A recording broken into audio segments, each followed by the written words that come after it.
Hey, Cliff, good to see you, man. I'm so sorry I'm late. I apologize. I've been wanting to do this golf video with you for some time right now. It's going to be so great.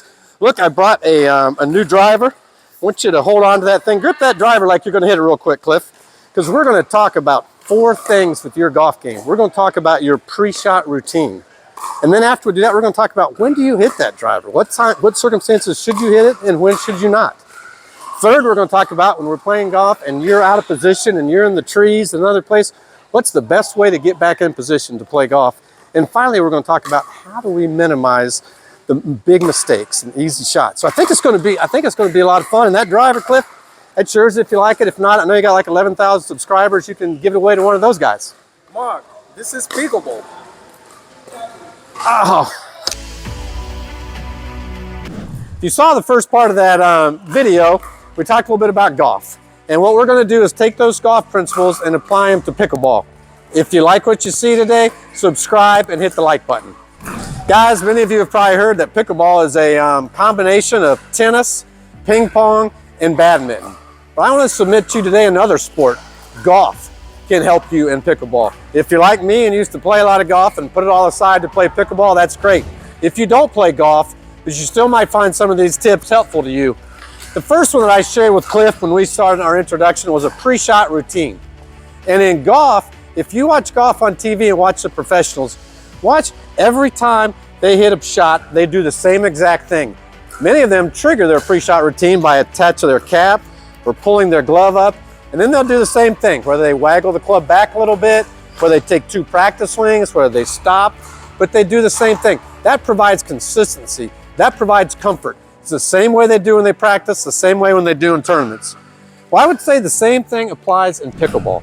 If you watch a professional pickleball tournament, when the server starts the point, he or she does the same thing every time. They may bounce the ball 2 or 3 times, they may flick their paddle a couple times, they may take a step back, but they're in a routine. I just want to encourage you guys, when you serve, do the same thing. Before the point, high five your partner, tap paddles, tell the other team good shot. But once you get ready to serve, do the same routine every time, follow the same technique. The second thing I said to Cliff was to know when you hit this club. When do you hit a driver and when do you not?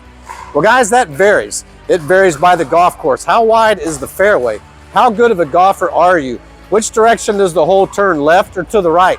That makes a big difference. You'll see different guys use different clubs on the same hole. I think we want to apply that same principle to pickleball. And let's go back to the serve.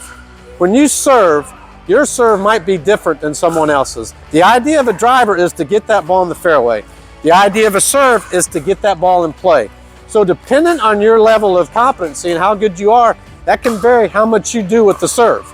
You may just be like me and just want to consistently aim for deep in the middle of the court. I like to pick a spot. In golf, a guy will pick a spot 250 yards out and aim for that spot. I say in pickleball, I always explain to my wife who's just getting started, aim right for the middle and pick you out a spot. It gives you a lot of room for error. If you're a pickleball player and enhanced your game, you can hit the serve harder. You can get in consistently.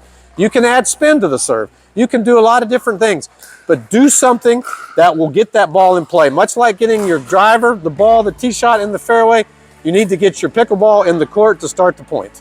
Guys, the third tip that I gave Cliff about golf is what do you do when you're out of position? What do you do when you hit the ball in the trees or you hit the ball in the water? What do you do?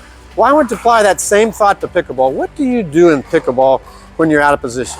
One thing that I see that's very common is people try to hit the hero shot. They're out of position, they're out of play, the ball's below their feet, they just swing as hard as they can. They try to hit a crazy point, the ball's lobbed over the head, they turn around and try to hit some crazy shot. What you need to do is you want to get the ball back in play. In golf, we talk about making an aggressive swing to a conservative target. In pickleball, it's the same thing. I want you to put the ball back in play. If the ball's behind you on a dink, softly get it back in play. If you're back behind the baseline, get it in play. Don't try to hit that hero shot. Don't try to hit it through 2 sets of trees and maybe it's going to get it on the green. Put it back on the golf course. Put the pickleball back in play when you're out of position. And guys, the last tip that I gave to Cliff on golf was to minimize giving away shots, just wasting shots. And again, this applies to pickleball. In my play with so many new folks, one of the most common mistakes that I see is hitting out balls. And it's not something that practice very much. People practice dinks. They might practice volleys. But when they're just practicing, somebody hits the ball long, they just hit it back to get in play. You've got to let that go. You've earned the point, and yet by hitting the ball, you give your opponent a second chance, a second bite at the apple. The best way I know is to do drills. Have someone hit you balls. Practice. You'll get to know over time by the pace of the ball. Normally, if the ball is above this level right here, it's going out. Now, if it's really soft, you'll know that gives you plenty of time. The faster the ball is going, the more of a chance it is to go out. But what I want you to do is just practice, and then you can feel it. And once you feel it, you'll be so much more comfortable at letting that out ball go and winning more points. All right, my good friend Cliff is going to hit me some balls, and I'm going to make a decision. Is that ball going to go in or it's going to go out? If it's going out, I'm going to let it go so I can practice understanding not hitting out balls. Let's do it. All right, guys, we're going to practice that drill I just talked about. Cliff is going to hit some balls to me. He's going to hit some baseline rallies, and I'm going to look at them, and if I think the ball is going in, I'm going to hit it back to Cliff and continue the point. If the ball is going out, I'm going to let it go. This is going to allow me to practice. You really need experience to understand when to let the ball go because it's going out. So Cliff, thank you.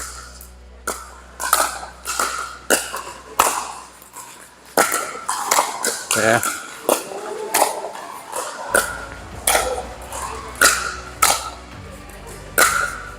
I let it go and it was good. So it was good. That's when I practice. I should hit that one. Good shot. Yep. Fell out, let it go. Didn't have to go worry about getting it.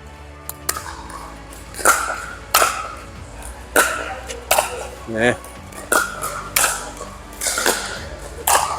See, they're high, but they're going to come down. He's got topspin on it.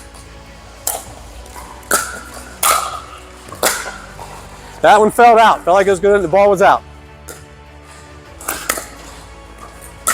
Yep. Once I see that ball going like that with that pace, those are going out. So guys, that's what you need to work on. Practice. Find somebody that'll hit balls to you and repeat that. Repetition is what's going to make you better at recognizing out balls. Thank you.